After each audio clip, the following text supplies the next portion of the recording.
Well, here we are on the 8th of December. Almost Mom's 80th. Woohoo! But we're going to do a little bit about her life on this 120 questions to ask your parents before it's too late. 120? That's what it says, 120. But it doesn't feel like 120. A lot of them are quite related. Okay, it begins with some vital statistics, and we're going to ask, where were you born? I was born in Los Angeles, California on the 17th of December, 1929. Mm-hmm. Actually, the area of Los Angeles that I was born in is now Culver City.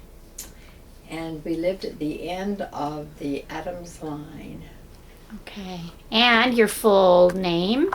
Doris Louise Barton Tew. And I'll ask how that yeah, that's, you've had trouble with that. Why? Because on the card that my mother signed and my dad signed when I was born, they put Betty Louise Barton.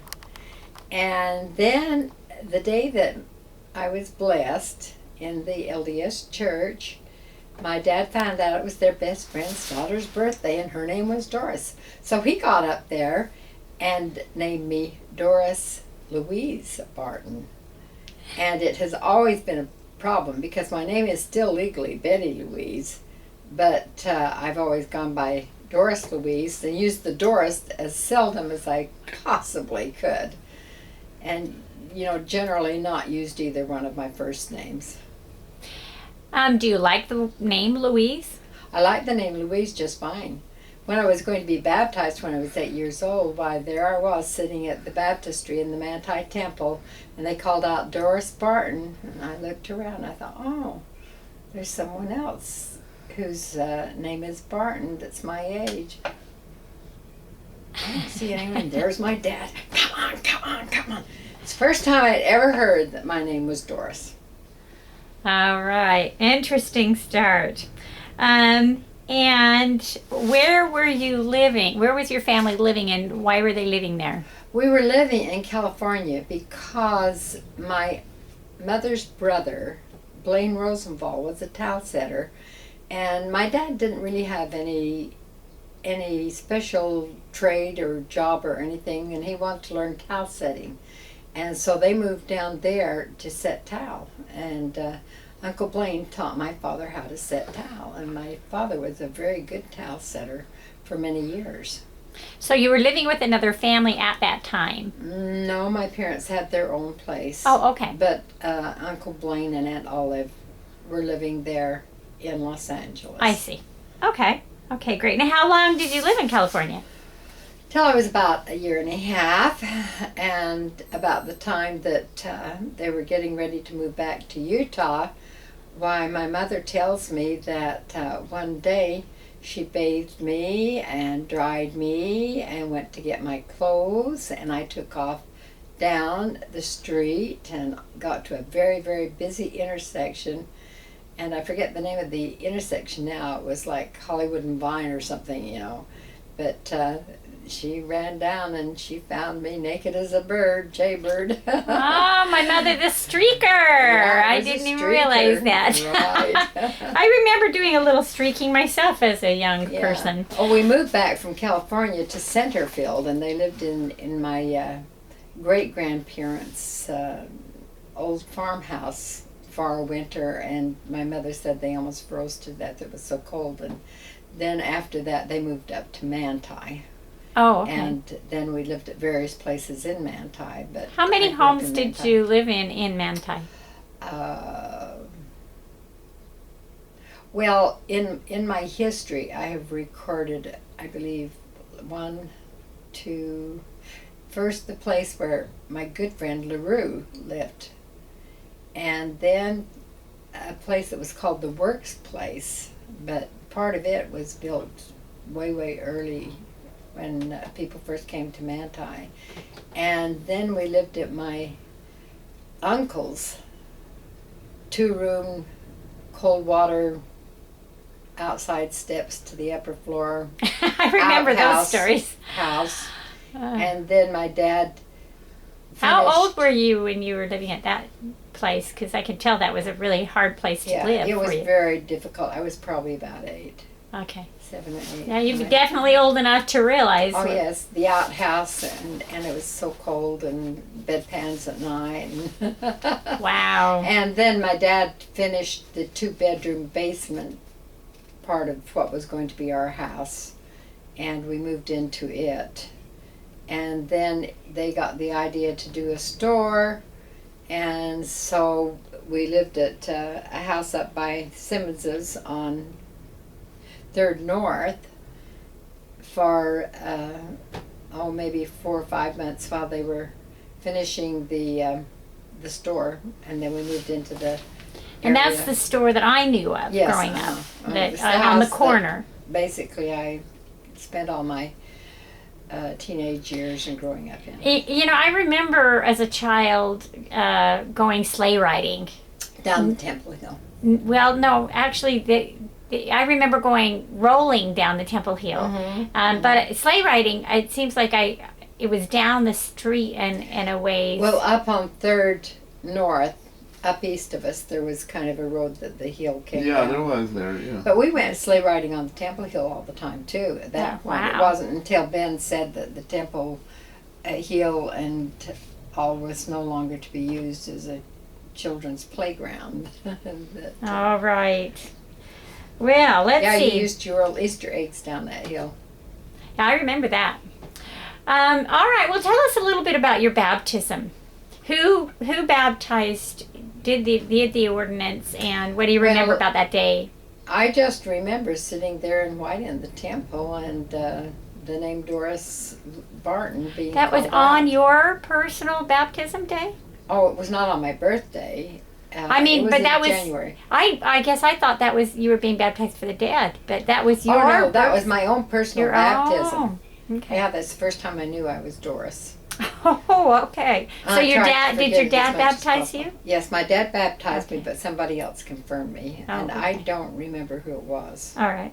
All right. Do you have any other specific memories of that day? Your baptism Oh yes, day? I remember. We must have been living still at the Works place at that point, because I remember going out and gathering wood for the wood stove, because the home was an older home and we had a wood stove. That's all anybody had then. And gathering up the wood and thinking, oh, I've been baptized, I'm all clean now. I mustn't do anything that I shouldn't do ever again. And that was one of the things I remember. But Okay. another thing I remember about it is that, I don't know why, but we were very privileged and blessed to be taken up the spiral staircase clear to the top and going up into the silver dome that's at the very top of the church, climbing a little ladder or through a latch On your up in there baptism? on my baptism day. Wow. Yes, they took me clear to the very, very top of the temple, up in that silver dome, and looking out. Wow. So- To be baptized in the Manti Temple Yes, uh-huh. and then to be taken up, that is really one It heck was. of a baptism It day. was really special, and it made a very big impression on me. And the Manti Temple has always been so special, because even as growing up, we played around it and hid in, when they had the tunnel, we'd hide in the recesses of the tunnel. And when I was older, Gene Tucker and I used to go and cook our supper in back of the smokestack and have a picnic there all the time. And there used to be some Indian dwellings too to the side of the temple. No. No. Huh. Maybe I'm remembering something else. Okay. Now tell us when you were married and where you were married, and just briefly a little bit about your courtship, so forth.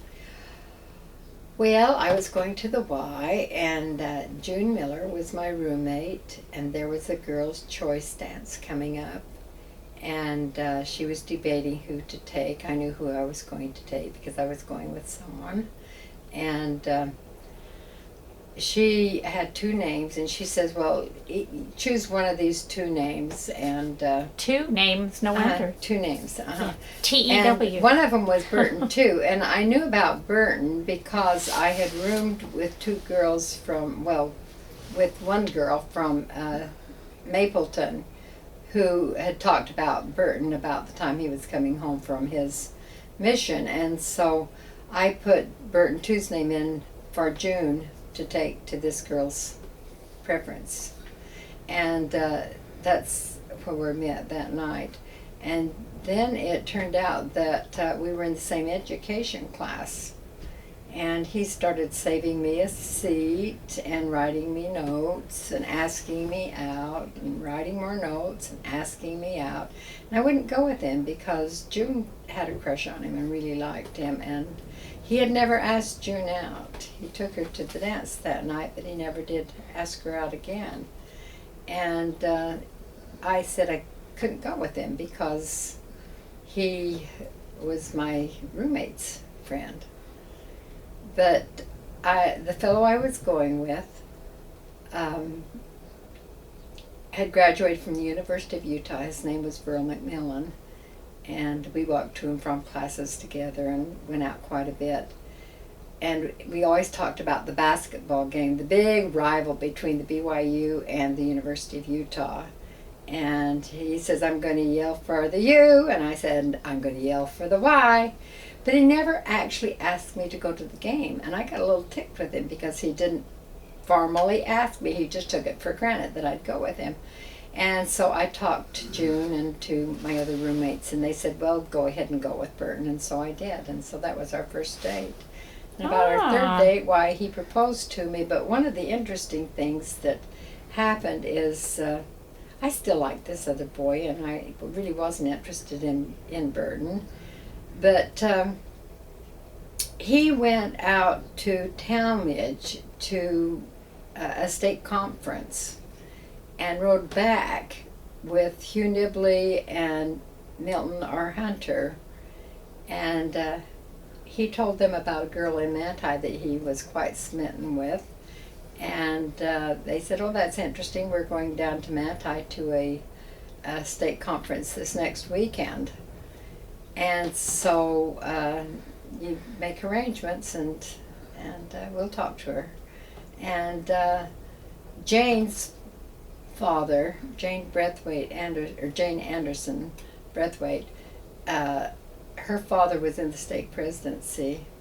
And so between all of them, they made arrangements for me to ride back with Milton R. Hunter and Hugh Nibley. And so they gave me talks about how good a guy Barton was, and he was a great catch, and all of that. And made you think twice, huh? Yeah, it made me think again. And I was getting an age where I should be getting married, and what was I, 21? And so anyway, I finally decided it would be okay. All right, and you got married in Manti? And we got engaged on the Manti Temple Hill. We got pinned first. That was the thing they did in college. He had his Delta Phi pin, and I had my Gamma Phi Com honorary pin. And so we got pinned, and then we got engaged on the Manti Temple Hill. On Barton's parents' anniversary, which was what? Your parents' anniversary. July what? Talking about wedding anniversary. 20th, it seems like. We got engaged on that day. And then we got married on my parents' wedding anniversary, which was September the 26th, 1952. Oh, that's neat. And we went back up to the Y to finish school. We just had a 3-day honeymoon. Yeah, we went up to John R. Nilsson's cabin up in I've Manti. seen your picture that Yes. from your, and all of those of you who are listening to this, both Mom's history has been written, and so's Dad's, and so there's many pictures that you can get from those to supplement this little discussion that we have here. We just couldn't carry it all on the cruise, so actually we're gonna take off to eat in a minute, but I think I do actually have, let me see if it's handy, Well, and if couple I of look like I'm drunk, it's because the ship is a little blurry today. Let's see. Oh, here. Well, maybe you can. I got. Oh, I guess this is a little bit later. We can supplement it with a few pictures. I've got some of my history here too, a little bit. And so then we can show a few pictures as we go. Well, why don't we turn it off now and resume it later when we are sure what we're going to do. I will show you she mentioned the store, the family store. This is the family store. So, okay, so we're going to go eat. You're not probably, but we'll talk to you later.